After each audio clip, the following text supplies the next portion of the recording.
Cindy Claude est une jeune femme de 34 ans qui vit dans le village de Saint-Marc, en Belgique. C'est un village où on pourrait penser que rien de grave ne pourrait s'y passer. Malheureusement, Cindy Claude sera assassinée sauvagement par 3 femmes. Pour tout savoir sur cette triste histoire, lançons-nous maintenant dans la vidéo.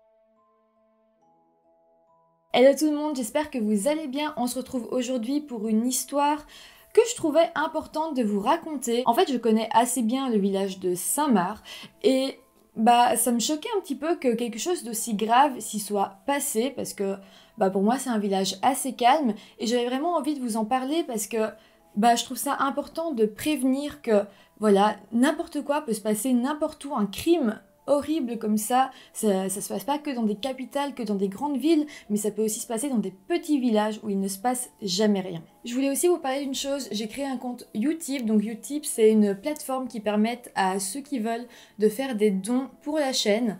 En fait je l'ai créé parce que simplement mes vidéos ne peuvent pas être monétisées, parce que j'utilise des termes parfois un peu forts, mais j'ai pas vraiment envie de me censurer. Pour moi c'est une réalité, pour moi c'est important d'utiliser ces mots qui sont choquants, c'est sûr, mais voilà, je fais aussi ma chaîne YouTube pour vous parler de ce qui se passe dans le monde et pour moi c'est important quand même de dire tout ça. Pour ceux qui veulent, vous pouvez toujours faire un don à la chaîne sur le Utip parce que grâce à ces dons, je peux aussi acheter du meilleur matériel et aussi faire des vidéos qui seront un peu plus poussées. Donc voilà, après c'est pas du tout une obligation, si vous n'avez juste pas l'argent, ne le faites surtout pas, faites-le si vous vous sentez confortable de le faire, sinon il n'y a aucun souci, ne vous sentez surtout pas obligé. Et pareil, si vous avez moins de 18 ans, ne le faites pas, ça ne sert à rien. Je demande ça à des personnes qui sont averties et qui en ont envie. Voilà. Bon, alors maintenant, je vais vous parler de Cindy Claude.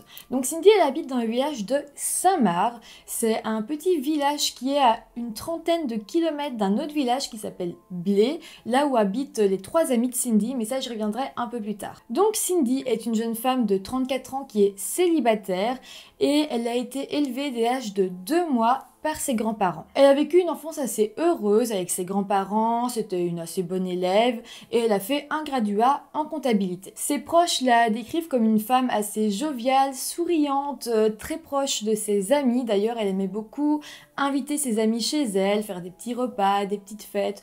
Donc voilà, c'était une femme qui profitait assez de la vie. Le problème, c'est que la vie de Cindy Claude va basculer au moment où elle va perdre son emploi. En fait, à ce moment-là, elle se retrouvera sans beaucoup de ressources et puis elle va finir par perdre sa voiture. C'est à ce moment-là que Cindy va commencer à mal tourner, elle va tomber dans la drogue et elle va même commencer à en vendre pour se faire un petit peu plus d'argent. Maintenant, je vais vous parler de ses 3 amies. Marie-Ange Géris, Sabrina Tarabet et Nathalie Pluggers. Ces 3 amies habitent toutes les 3 à Blé. Mais voilà, le problème avec ces filles, c'est qu'elles sont toutes les 3 toxicomanes. Pour vous parler un petit peu d'elles, Marie-Ange et Sabrina sont en couple et vivent dans la même maison à Blé. Pendant les faits, le couple loge leur amie Nathalie Pluggers chez elle, donc dans leur maison à Blé, parce que Nathalie vient de finir une histoire amoureuse, ça je vous en reparlerai un petit peu plus tard, mais donc elle s'est retrouvée seule et donc ses amis l'ont logée. En fait, ni Marie-Ange, ni Sabrina, ni Nathalie ne travaillaient et donc les 3 consommaient de la drogue et vendaient de la drogue. C'était Marie-Ange un petit peu qui tenait le commerce de drogue et donc c'est grâce à cet argent qu'elles arrivaient à vivre. Alors malgré tout ça, les 3 filles n'avaient jamais eu de problème avec la justice jusqu'au jour où on découvrira la mort de Cindy Claude. Là, je vais juste vous parler un petit peu du tempérament de ces filles et comment elles étaient perçues par les autres pour que vous compreniez un peu mieux la suite de l'histoire. La maman de Marie-Ange, donc une fois qu'elle saura que sa fille est prise dans une histoire de meurtre, elle va être extrêmement choquée. Elle expliquera dans une interview que jamais elle penserait que sa fille aurait été voilà, dans une histoire de meurtre, que c'était une jeune fille vraiment très gentille et que voilà, même quand elle l'a appris, quand la maman de Marie-Ange a appris la nouvelle, elle se serait évanouie. C'est quand même important de le savoir parce que la propre mère de Marie-Ange, qui connaissait quand même bien sa fille, elle était persuadée que jamais sa fille ne pourrait faire du mal à une mouche. Un ami des trois filles expliquera que Marie-Ange et Nathalie étaient deux femmes extrêmement gentilles et douces. Par contre, Sabrina, donc qui est la petite amie de Marie-Ange, il dira que c'était une fille quand même avec un tempérament assez corsé, qui savait ce qu'elle voulait et voilà, elle était un petit peu plus brute, disons. Maintenant, nous allons parler du 8 février 2008. Ce jour-là, Jean-Claude, qui est le grand-père de Cindy Claude, va décider d'aller au commissariat de police parce qu'il n'a plus de nouvelles de sa petite fille et il s'inquiète. Il se rend donc au commissariat de police de Virton. Donc Virton, c'est la ville qui englobe Saint-Marc, là où Cindy vivait. Et il va donc déclarer la disparition de Cindy Claude. Il va d'ailleurs expliquer que Cindy n'est plus apparue à son domicile depuis déjà plusieurs jours. Par la suite, le 10 février 2008, donc 2 jours plus tard, il va y avoir des touristes néerlandais qui vont venir visiter un petit peu la région de la Gaume, parce que ça se passe en Gaume. Et ils vont descendre en fait la rivière en kayak. Cette rivière, elle s'appelle la Semois, donc ils la descendent et ils vont arriver près de la passerelle de Chigny. Là, ils vont faire une macabre découverte. En fait, ils vont voir un corps inanimé dans l'eau. Au début, ils vont penser que c'est le corps d'un enfant, mais très vite, ils vont se rendre compte que c'est le corps d'une jeune femme. Quand la police va repêcher le corps, ils vont se rendre compte que les mains de la jeune femme sont reliées à l'aide d'une corde. Alors la première hypothèse de la police va être celle du suicide, mais très vite ils vont un petit peu mieux regarder le corps, la façon dont elle avait été bâillonnée, ligotée, et très vite l'hypothèse du meurtre va être la première hypothèse choisie. On va aussi très vite identifier le corps comme étant celui de Cindy Claude. Donc là, je vous resitue un petit peu, on est dans un petit village où tout le monde connaît tout le monde, et donc on savait que Cindy avait eu des petits problèmes dans sa vie, et directement, la thèse principale pour tout le monde, pour tous les habitants de Saint-Marc, et même de Blé, de Chigny, enfin voilà, de la région, c'était que le meurtre avait sans doute été commis à cause d'un problème de drogue, des dettes, etc. Oui, c'est une hypothèse, mais il n'y a rien de concret, il n'y a pas de preuve qui dirait ou qui montrerait que c'est bel et bien un meurtre à cause de la drogue.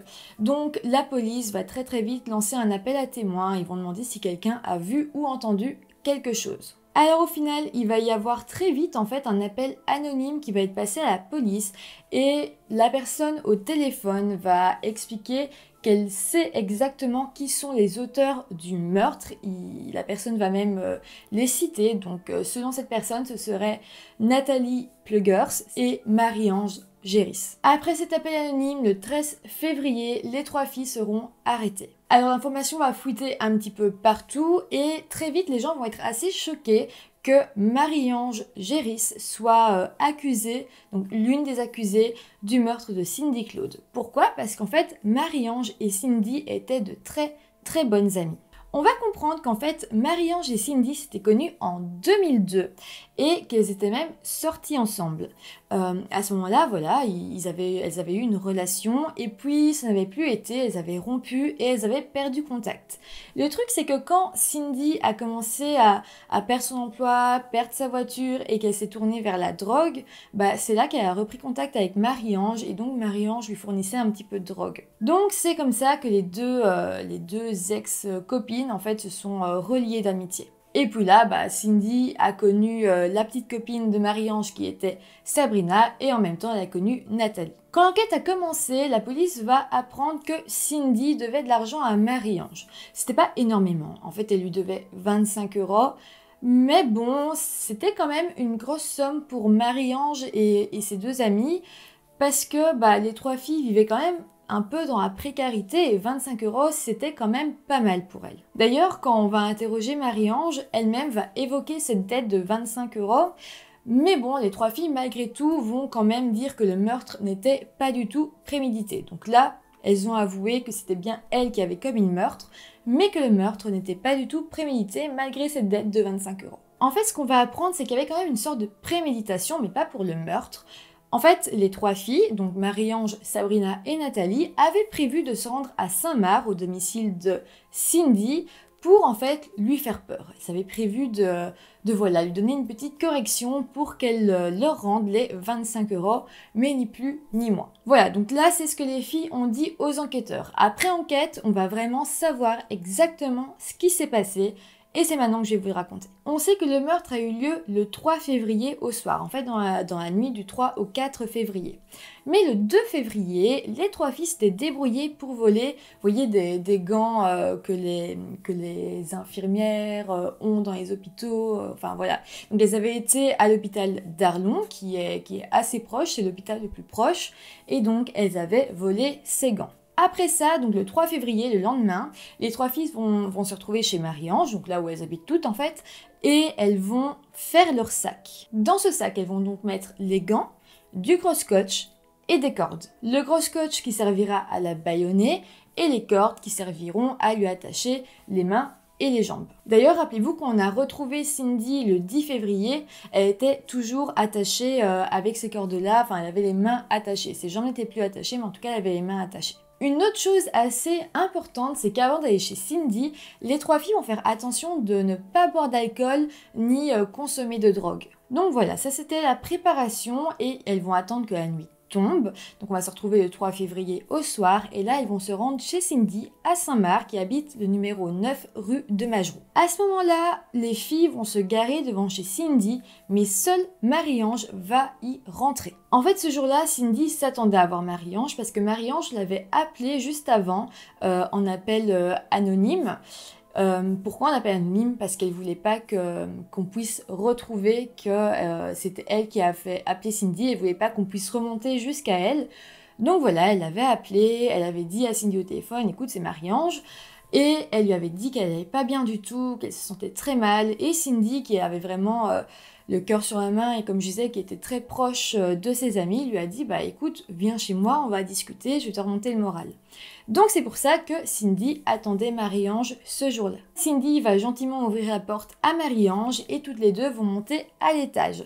Une chose importante, c'est que Marie-Ange va faire attention à ce que la porte de Cindy reste ouverte. Une fois à l'étage avec Cindy, Marie-Ange va envoyer un message à Sabrina et Nathalie qui l'attendent en fait dans la voiture pour leur dire c'est bon, je suis à l'étage avec Cindy, la porte est déverrouillée, vous pouvez rentrer. Donc Sabrina et Nathalie reçoivent le message, elles mettent les gants de chirurgien et rentrent chez Cindy où elles vont se cacher. Et là, quand Cindy va descendre l'escalier, eh bien Sabrina et Nathalie vont se jeter sur elle. On sait que la dernière parole de Cindy, c'est « mais vous êtes folle ». Et après ça, elle va se faire bâillonner avec le gros scotch. Elle va se faire attacher les mains et les jambes avec la corde. À ce moment-là, Nathalie va rester au rez-de-chaussée avec Cindy pour la surveiller. Et là, Sabrina va monter à l'étage rejoindre Marie-Ange pour fouiller en fait la chambre de Cindy pour essayer de trouver les 25 €. Là, elles vont trouver 40 € et 3 grammes d'héroïne qu'elles vont emmener avec elles. Donc après ça, Sabrina et Marie-Ange vont redescendre au rez-de-chaussée. Les trois femmes se retrouvent avec Cindy qui est attachée sur le sol.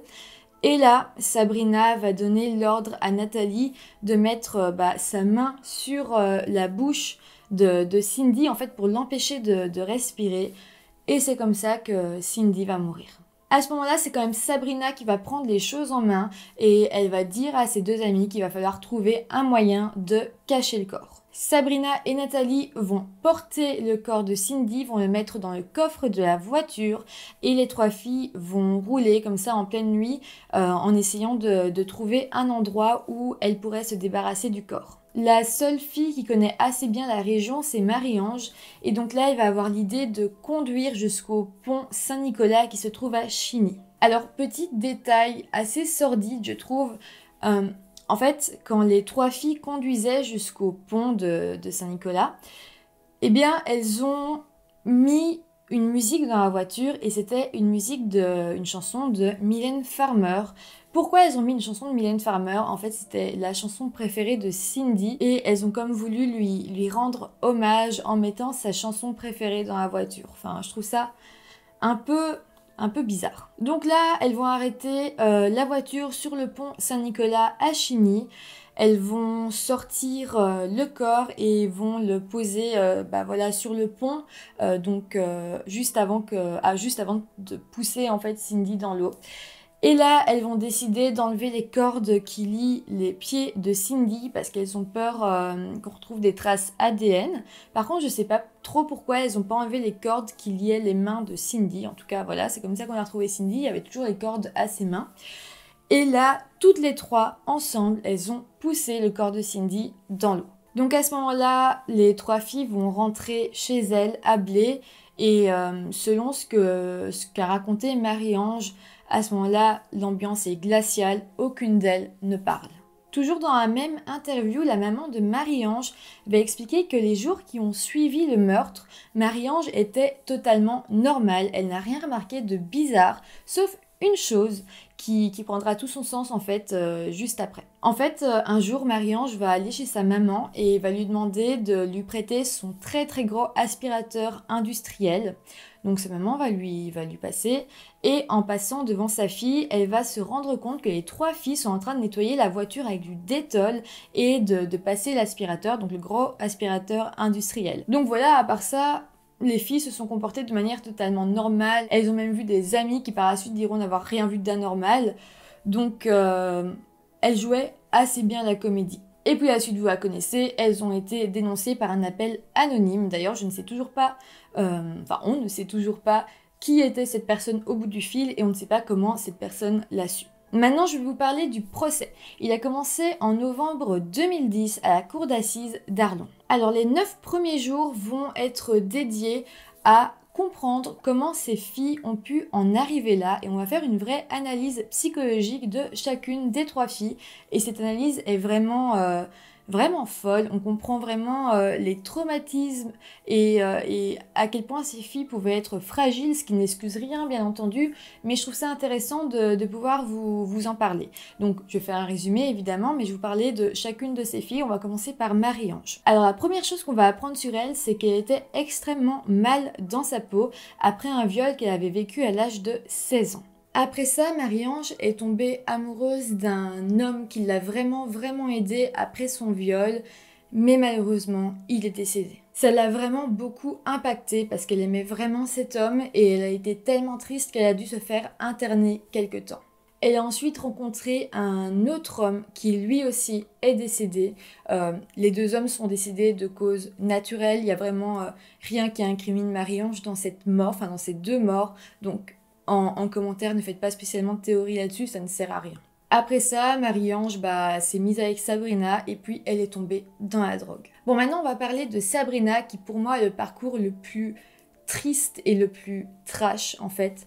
Donc Sabrina, elle est française. On sait que quand elle avait 2 mois seulement, sa grand-mère va l'arracher à sa mère et sa grand-mère va vraiment être méchante avec elle, elle va l'insulter et elle va aussi la battre. Elle va aussi être violée une première fois quand elle avait 6 ans par l'un de ses oncles et une deuxième fois elle sera attouchée sexuellement à 8 ans aussi par un autre de ses oncles. Ensuite quand elle avait 16 ans elle va fuguer de chez sa grand-mère parce qu'elle n'en peut plus et là elle va vivre dans la rue pendant quelques temps. Donc c'est à ce moment-là qu'elle va commencer à boire et à se droguer, elle va même se prostituer et elle finira même par jouer dans des films à caractère pornographique. Après ça, Sabrina va se retrouver à Virton et c'est là qu'elle va connaître Marie-Ange avec qui elle va se mettre en couple et donc c'est comme ça qu'ensuite elle va habiter chez Marie-Ange. Au procès, on décrira Sabrina comme une personne antisociale qui n'a pas appris les normes de la société dans laquelle elle vit. Bon, maintenant passons à Nathalie, la troisième du groupe de filles, qui elle a eu une vie un peu plus calme. Plus calme, mais bon, c'est quand même assez triste. En fait, quand elle a décidé de faire son coming out pendant son adolescence, ses parents l'ont extrêmement mal pris et ils l'ont complètement rejetée. Donc après ça, elle va décider de partir de chez ses parents et elle va s'installer avec sa petite amie avec qui elle se sentait vraiment bien. C'était vraiment un beau couple. Le problème, et c'est vraiment triste et extrêmement violent, sa petite copine va décider d'une rupture d'anévrisme. Après ça, Nathalie va tomber dans une très profonde dépression et elle va même perdre son emploi. C'est donc à ce moment-là qu'elle va faire la connaissance de Marie-Ange et comme elle n'avait plus de domicile, en fait, elle va tout simplement aller vivre chez Marie-Ange et sa petite copine qui s'appelait Sabrina. Nathalie, elle est assez discrète et elle est vue un petit peu comme une suiveuse. D'ailleurs, c'est en fréquentant Marie-Ange et Sabrina qu'elle va commencer à tomber dans la drogue. Et puis, très vite, en fait, Nathalie va toujours s'afficher avec le couple. Elle va... En fait, dès que Sabrina lui demandait quelque chose, elle le faisait et elle a très vite été vue un petit peu comme leur petit chien. J'aime pas trop cette expression, c'est ce qu'il disait dans l'article de journal sur lequel je me suis basée, mais en tout cas, voilà, vous pouvez voir un petit peu comment elle a été perçue par les gens. Après ça, la suite du procès va se concentrer sur le type de relation qu'avaient Marie-Ange et Sabrina, et là aussi, on va apprendre des choses extrêmement intéressantes. On va apprendre que leur relation est extrêmement toxique. En fait, Marie-Ange avait peur de Sabrina et en même temps elle l'aimait, mais Sabrina en fait elle avait vraiment une emprise énorme sur Marie-Ange. En tout cas c'est ce qu'on va se dire dans la première partie du procès et en fait voilà elle battait même Marie-Ange, donc elle avait vraiment oui, le dessus sur elle et c'était violent. Au final, Sabrina va être vue comme une personne vraiment violente et dangereuse pendant une très grosse partie du procès. On va aussi comprendre que Sabrina était une femme extrêmement jalouse, mais maladivement. Et rappelez-vous, Cindy était quand même l'ex-petite amie de Marie-Ange, et c'est Sabrina qui a ordonné à Nathalie de tuer Cindy. Aussi, on va essayer de comprendre pourquoi Nathalie a accepté de tuer Cindy sous les ordres de Sabrina. Ça va être assez rapide à comprendre. En fait, Nathalie avait très peur de Sabrina. Très vite pendant le procès, Marie-Ange et Nathalie vont paraître un petit peu comme des victimes de Sabrina. Bon, quand même à un moment donné, vers la fin du procès, il va y avoir un petit rebondissement qui va faire que Sabrina ne sera plus la seule grande méchante du procès. En fait, on va se rendre compte que Marie-Ange avait quand même un petit rôle à jouer là-dedans. C'est-à-dire que Marie-Ange, elle souffrait sans doute d'un manque affectif. Enfin, elle avait vraiment besoin de savoir que la personne avec qui elle était, l'aimait réellement.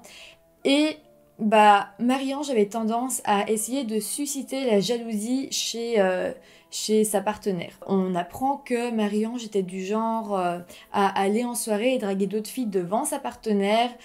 Enfin, c'est d'autres petites amies, des ex-petites amies de Marie-Ange qui vont témoigner en disant ça.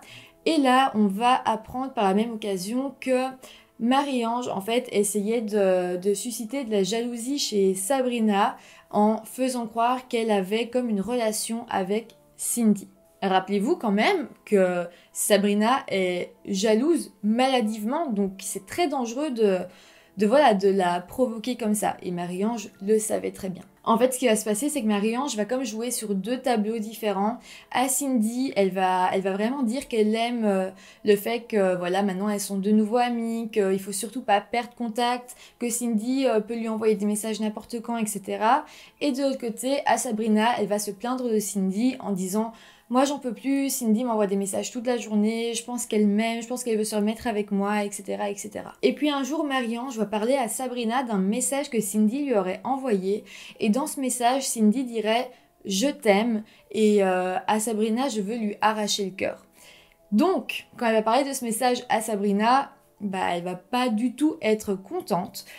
Autre chose, c'est qu'il n'y a aucune trace de ce message, donc on pense sérieusement que Marie-Ange l'a inventé. Donc des experts vont analyser le profil de Marie-Ange et il va en ressortir que Marie-Ange serait une personne extrêmement manipulatrice. Quand la maman de Marie-Ange a entendu ça, elle a été extrêmement choquée parce que de ce qu'elle connaît de sa fille, c'était pas du tout ce genre de personne. Donc à partir de là, pour les jurés, le cerveau de l'opération n'était plus Sabrina, mais bien Marie-Ange. Le truc, c'est que maintenant, il faut trouver la raison pour laquelle Marie-Ange aurait voulu la mort de Cindy. Et en fait, ça va être assez simple pour les jurés de trouver cette raison.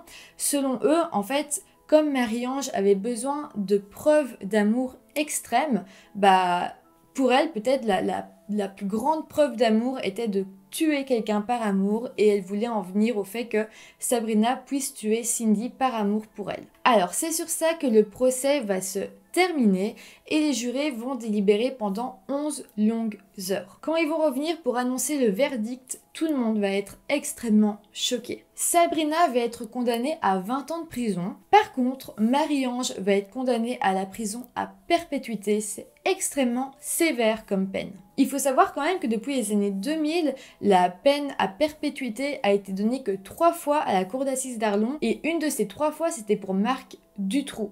Donc voilà, c'est quand même une peine assez lourde et je suis pas sûre que Marie-Ange méritait autant.